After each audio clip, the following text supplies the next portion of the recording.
Xiriirka kubadda kolayga dalkeena Soomaaliya ayaa markaasi isku diyaarinaya inay qabtaan tartanka horyaalka gabdhaha iyagoo isku aadkiisa ay soo saareen, waxaana tartankan loo qabtay dhowr kooxood waxayna isku dhacayaan sida tan, waxaana ay bilaaban doontaa taariikhdu markay tahay 6da bisha 11aad 2013 maalin Isniin ah, waxaana ciyaari doona Horseed iyo sidoo kale Women Strongest ayaa markaa lagu bilaabi doonaa, waxaana ku ciyaari doonaan garoonka Wish Stadium.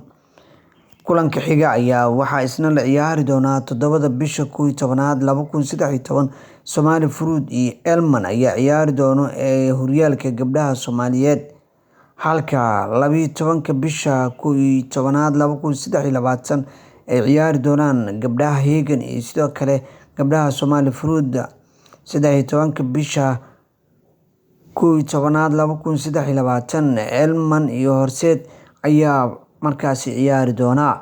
19 bisha 11aad 2013 Women Strong iyo Hagen ayaa ciyaari doona.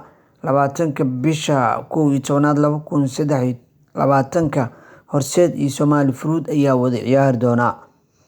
26 bisha 11aad 2013 Hagen iyo Elman ayaa is arki doona. 27 bisha 11aad 2013 Somali Fruit iyo sidoo kale Women Strong ayaa ciyaari doona. 30 bisha 11aad 2013 Women Strong iyo Elman ayaa ciyaari doona.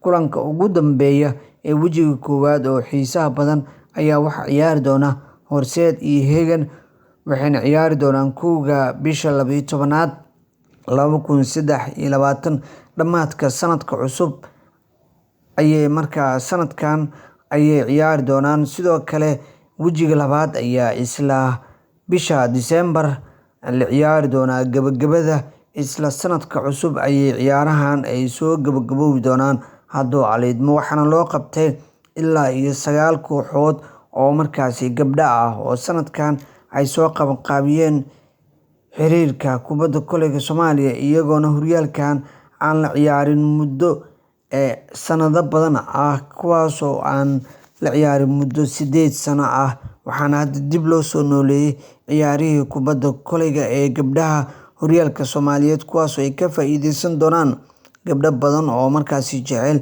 xirfadda kubadda kolayga inay markaasi hansare ay ka gaaraan, iyagoona doonaya in sanadkan ay dardar xoogan sameeyaan. Gabdhaha Horseed iyo Hagen ayaa markaas sanad walba kulankoodu yahay kulanka ugu xiisaha badan ee la wada sugayo ee markaasi la ciyaari doono 12 bisha 12aad sanadkan dhamaadkeeda, waana kulan aad u xiiso badan oo markaasi loo riyaaqay.